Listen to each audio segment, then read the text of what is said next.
Today is April the 2nd, 2024, and this is episode 3 in a 4-part series focused on some key revelations in the books of Jonah and Joel that point to the upcoming eclipse. The messages in this series are crucial for all Yah-only Israelites and those Hebrew Israelites whom Yah is calling to join his remnant. This video is being produced as a Yah-ordained partnership between two channels, Yahuwah Lives and Melissa Yisrael. The inspiration for this teaching came after Melissa saw the path of the eclipse going through multiple cities called Nineveh, and Yah began to reveal to us a hidden meaning in the book of Jonah and the book of Joel. As we count down to the eclipse on April the 8th, Yah has directed us to teach the children of Israel how the story of Jonah outlines the journey from Israel's rebellion to waking up to our Hebrew identity, to becoming Yah only, and most importantly, it shows us what is required of us during the eclipse. In the first video, we focused on Jonah chapter 1, and we explored how Joppa represents the place of our rebellion. The ship represents our travel toward idolatry, and being thrown overboard represents our awakening and partial separation from paganism. The fish represents our continued reliance on the idol of Christianity. In the second video, we focused on Jonah chapter 2, where we studied how what happened in the belly of the fish symbolizes what the remnant must do. We must remember Yah and declare that salvation is of Yah only. In this third video, we will examine Jonah chapters 3 and 4 to understand how Yah wants to use Yah-only Israelites during the eclipse and beyond. Now let's follow along with Melissa as she reads chapter 3, and we'll see what Yah has revealed. Jonah chapter 3, verses 1 through 10. And the word of Yah came to Jonah the second time, saying, Arise, go to Nineveh, that great city, and proclaim to it the message that I am speaking to you. And Jonah arose and went to Nineveh according to the word of Yah. Now Nineveh was a great city before Elohim, of 3 days' journey. And Jonah began to go into the city on the first day's walk. And he cried out and said, Yet 40 days, and Nineveh shall be overthrown. And the men of Nineveh believed in Elohim, and proclaimed a fast, and put on sackcloth from the greatest to the least of them. And the word reached the king of Nineveh. So he arose from his throne, and took off his robe, and covered himself with sackcloth, and sat in ashes. And he proclaimed and said throughout Nineveh, By decree of the king and his nobles, no man or beast, herd or flock, shall taste whatever. Let them not eat, let them not even drink water, but let man and beast be covered with sackcloth, and call mightily to Elohim. And let each one turn from his evil ways, and from the violence that is in his hands. Who knows whether Elohim does turn and relent, and shall turn away from the heat of his displeasure, so that we do not perish?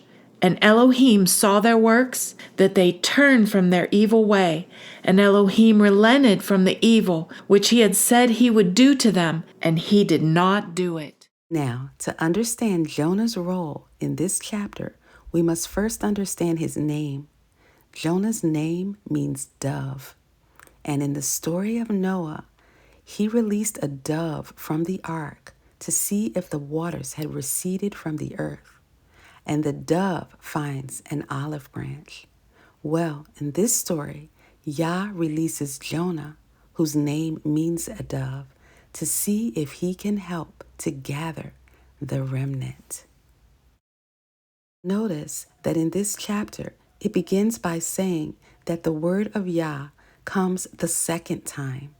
This symbolizes Isaiah 11:11, where it says that Yah shall set his hand again the second time to recover the remnant of his people, which shall be left from Assyria and Egypt and some other places. Keep in mind that Assyria's capital is Nineveh, and this eclipse will be visible or partially visible by 7 locations named Nineveh. Second, he will gather them from Egypt. Now keep in mind that this 2024 eclipse, when combined with the 2017 eclipse, intersects in a place called Little Egypt. And the 2027 and the 2034 eclipse will intersect over Big Egypt. And there is a huge prophecy in Ezekiel 29 that predicts the destruction of Egypt. In verse 15, Yah says that Egypt would be the basis of all kingdoms and shall no longer exalt itself any more above the nations. He says that he will diminish them and that they shall no more rule over the nations. Let's get back to Jonah. The word comes to Jonah the second time and tells him to arise and go unto Nineveh, that great city, and preach unto it the preaching that I bid thee. Now this symbolizes what Yah is calling for Yah only Israelites to do prior to the eclipse. He is sending us out to preach, but we must preach only what Yah tells us to say. And at that time, Jonah was instructed to tell them, yet 40 days, and Nineveh shall be overthrown. Now this symbolizes our need to warn the people of coming destruction. History records that the Ninevites worshipped Dagon, which was part man and a part fish, and that the chief deity of Nineveh was the Assyrian fish goddess Nash. And some have argued that the people believed that Jonah came to the city as one sent by Nash to preach to them. So the scripture says that the people believed Elohim and proclaimed a fast and put on sackcloth, from the greatest of them even to the least. And the king joined in and sent out a proclamation asking everyone to fast and cry out mightily to Elohim and to turn from his evil way and from the violence of his hands. Now it's interesting to note that it does not say Yah heard their cry nor their prayer. And that might be because they did not cry out to Yah only, since the word Elohim can apply to any god or multiple gods. Also, notice that later Yah said they cannot discern between their right hand and their left. This symbolizes Israelites not being able to discern between Yah and a pagan deity. David said in Psalm 16, I have set Yah always before me, because he is at my right hand, I shall not be moved. But it appears that despite their continuation in idolatry, Yah saw their works, that they turned from their evil way, and he did not destroy them. Why does Yah do that? Because he is giving them time to see the truth. But that doesn't mean that they are safe forever, because eventually Nineveh was destroyed. For us, it means that Yah is giving his remnant more time to turn away from their idols and become Yah only. Now let's listen to Melissa read chapter 4. Chapter 4, verses 1 through 11. But it greatly displeased Jonah, and he was grieved. And he prayed to Yah, and he said, Please, Yah, was this not what I said while I was in my own land? This is why I went ahead and fled to Tarshish.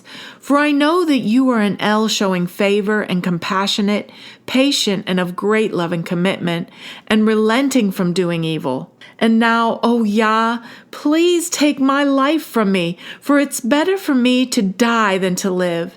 And Yah said, Are you right to be displeased? Then Jonah went out of the city and sat on the east side of the city, and made himself a shelter there, and sat under it in the shade, to see what would become of the city. And Yah Elohim appointed a plant, and made it come up over Jonah, to be a shade for his head, to deliver him from the discomfort. And Jonah greatly rejoiced over the plant. But as morning dawned the next day, Elohim appointed a worm, which struck the plant so that it withered.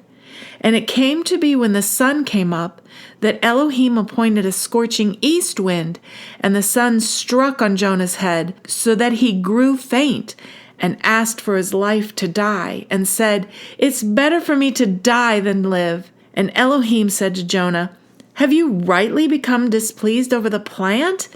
And he said, "I have rightly become displeased, even to death." And Yah said, "You felt sorry for the plant for which you have not labored nor made it grow, which came up in a night and perished in a night.